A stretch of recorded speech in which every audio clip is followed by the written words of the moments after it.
23 sebelum Masehi atau masa Alexander Agung atau meninggalnya Aristoteles hingga 20 tahun sebelum Masehi. Tidak semua pikiran-pikiran filsafat yang sampai pada dunia Islam berasal dari Yunani, baik dalam teks aslinya maupun ulasan-ulasannya, melainkan hasil dari dua fase yang berturut-turut, yaitu fase Helenisme dan fase Helenisme Romawi. Fase Helenisme ialah fase ketika pemikiran filsafat hanya dimiliki oleh orang-orang Yunani, yaitu sejak abad ke-6 atau ke-5 sebelum Masehi sampai akhir abad ke-4 sebelum Masehi. Fase Romawi atau Greco-Romawi ialah fase yang datang sesudah fase Helenisme dan meliputi semua pemikiran filsafat yang ada pada masa kerajaan Romawi, yang ikut serta membicarakan peninggalan pikiran Yunani, antara lain pemikiran Romawi di barat dan pemikiran di timur yang ada di Mesir dan Syria.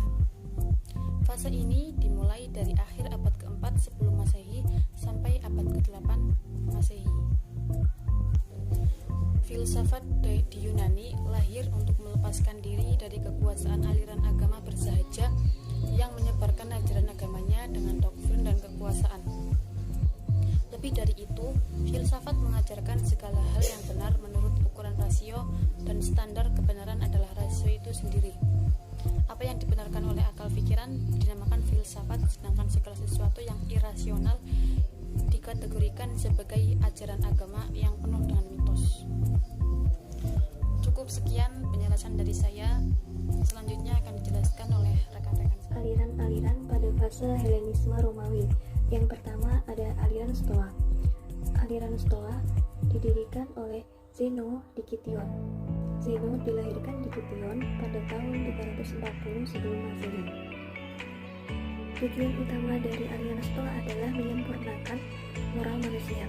Dalam literatur lain disebutkan bahwa pokok ajaran etika Stoa adalah bagaimana manusia hidup selaras dengan keselarasan dunia, sehingga menurut mereka kebajikan ialah akal budi yang lurus, yaitu akal budi yang sesuai dengan akal budi dunia, yang pada akhirnya akan mencapai citra idaman seorang bijaksana hidup sesuai dengan alam.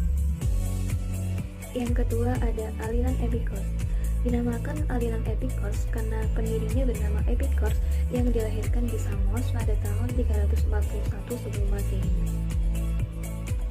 Epikurs sendiri berbeda dengan Aristoteles yang mengutamakan penyelidikan ilmiah. Ia hanya mempergunakan pengetahuan yang diperolehnya dan hasil penyelidikan ilmu yang sudah ia kenal sebagai alat untuk membebaskan manusia dari ketakutan agama, yaitu rasa takut terhadap dewa-dewa yang ditanam dalam hati manusia oleh agama. Menurut pendapatnya, ketakutan kepada agama itulah yang menjadi penghalang besar untuk memperoleh kesenangan hidup. Epikurs adalah seorang filosof yang menginginkan arah filsafatnya untuk mencapai kesenangan hidup. Oleh karena itu, karena tidak heran jika filosof yang satu ini menganut paham ateis.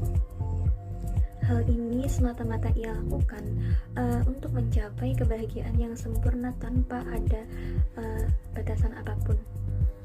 Yang ketiga ada aliran mistik dari Pythagoras sebagai tokohnya. Aliran ini bermaksud untuk memperkecil atau mengingkari nilai alam indrawi, dan oleh karena itu aliran ini menganjurkan kepada manusia untuk meninggalkannya serta menuju pada alam yang penuh kesempurnaan, kebahagiaan, dan kebebasan mutlak.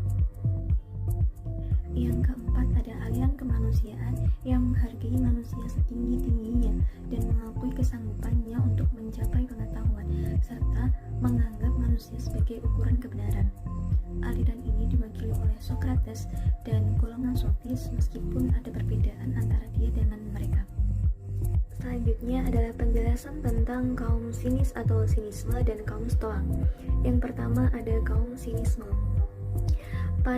Dalam konsep pemikiran, kaum sinisme ini lebih menekankan pada kebahagiaan sejati yang tidak terdapat pada kelebihan lahiriah seperti materi, kekuasaan politik, dan kesehatan yang baik.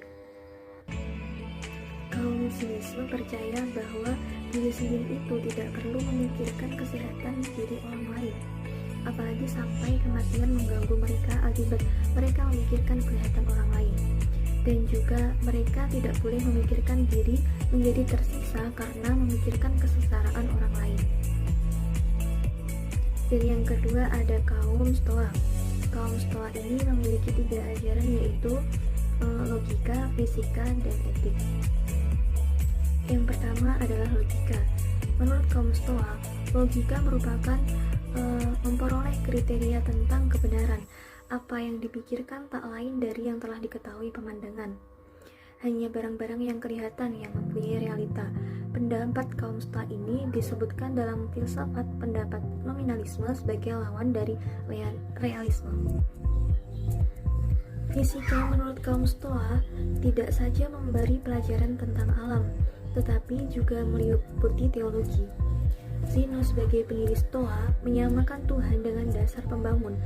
Tuhan itu menyebar ke seluruh dunia sebagai nyawa, seperti api yang membangun menurut satu tujuan. Semua yang ada tak lain dari api dunia itu atau Tuhan dalam berbagai macam bentuk. Dan inti dari filsafat Stoa adalah etiknya, ialah mencari dasar-dasar umum untuk bertindak dan hidup yang lebih tepat. Kaum Stoa juga berpendapat bahwa tujuan hidup yang tertinggi adalah memperoleh harta yang terbesar nilainya, yaitu kesenangan hidup. Kemerdekaan moral seseorang adalah dasar segala etik pada kaum Stoa. Baik, saya akan melanjutkan presentasi yang telah disampaikan oleh teman saya tadi. Poin selanjutnya yaitu Epikuros. Epikuros dilahirkan di Samos pada tahun 341 sebelum Masehi. Pada tahun 306 ia mulai belajar di Athena, dan disinilah ia meninggal pada tahun 270. Filsafat Epikuros diarahkan pada satu tujuan belaka, yaitu memberikan jaminan kebahagiaan kepada manusia. Ia hanya mempergunakan pengetahuan yang diperolehnya dengan hasil pendidikan ilmu yang sudah ia kenal sebagai alat untuk membebaskan manusia dari ketakutan agama. Epikuros adalah seorang filosof yang menginginkan arah filsafatnya untuk mencapai kesenangan hidup. Oleh karena itu, tidak heran jika filosof yang satu ini menganut paham ateis. Hal ini semata-mata ia lakukan untuk mencapai kebahagiaan yang sempurna, tanpa ada yang membatasi. Menurutnya, filsafat dibagi menjadi 3, yaitu logika, fisika, dan etik. Poin selanjutnya yaitu Neoplatonisme. Neoplatonisme adalah filsafat yang diilhami dari Plato, dan filsafat ini pula yang paling mengagumkan pada periode Helenistik akhir. Pada akhir dunia kuno, kira-kira 5 abad sesudah Aristoteles, bangkitlah lagi pemikiran filsafat kuno, dan untuk yang terakhir yaitu di dalam Neoplatonisme. Di sini semua pemikiran filsafat bukan hanya dikumpulkan, melainkan disusun secara sistematis, dan sistem ini dibentuk pada abad 2 Masehi dan bertahan sampai abad ke-6 Masehi. Waktu pembentukannya ini menunjukkan bahwa kebangkitan pemikiran filsafat kuno bersama dengan timbulnya agama Kristen bukan dalam pergumulan yang dahsyat dengan agama yang baru itu, karena Neoplatonisme pada saat itu dapat dipandang sebagai usaha terakhir roh Yunani untuk menentang agama Kristen yang sedang tumbuh. Dengan Neoplatonisme itu, ajaran Plato hendak dihidupkan kembali dan menggerakkan sistem yang baik serta sesuai dengan perkembangan zaman. Selanjutnya yaitu Alexander the Great. Alexander Agung dalam bahasa Inggris dikenal sebagai Alexander the Great.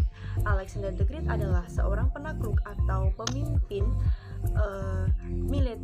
militer paling jenius sepanjang zaman. Wilayah kekuasaannya meliputi hampir seluruh dunia. Dia juga menjadi inspirasi bagi penakluk-penakluk seperti Hannibal, Pompei, Kaisar Romawi, dan Napoleon. Dalam masa pemerintahannya yang sangat singkat, Alexander mampu menjadikan Makedonia sebagai salah satu kekaisaran terbesar di dunia. Gelar The Great atau Agung di belakang namanya diberikan karena kehebatannya sebagai seorang raja dan pemimpin perang lain, serta keberhasilannya menaklukkan wilayah yang sangat luas hanya dalam waktu 10 tahun. Alexander Agung adalah salah satu tokoh yang dianggap sebagai Zulkarnain. Dikisahkan ialah yang mengurung bangsa Ya'juj dan Ma'juj. Riwayat ini bermula dari dari saat ia akan menaklukkan suatu daerah asal bangsa Ya'juj dan Ma'juj dikurungnya. Maka Iskandar Zulkarnain mengurung kedua bangsa tersebut, dan para penduduk pun bersedia ditaklukkan dengan sukacita. Anggapan tersebut dapat yakni datang dari kisah Alexander Romans yang sudah ada sebelum Islam.